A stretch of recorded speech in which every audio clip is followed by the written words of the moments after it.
Magyarországon 2008 és 2009 között bűnelkövetők egy csoportja merényletsorozatot hajtott végre a cigányság ellen. 16 lakóházat támadtak meg 11 molotov koktéllal. 63 lövést adtak le lakóházakra sörétes és golyós fegyverekből.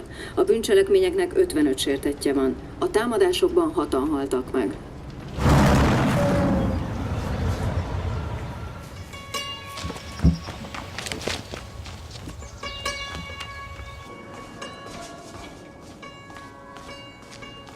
Tavaly véresen verték az Újvári néni. Tudod, mit vittek el? Egy doboz tojás meg 6000 forintot. Érted most már, hogy miről beszélek? Várjál?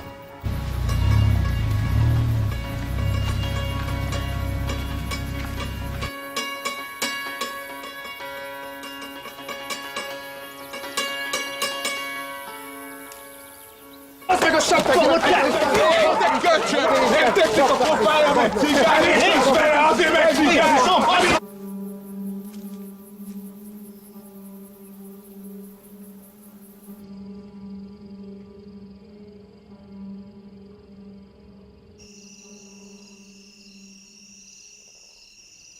Aludjatok.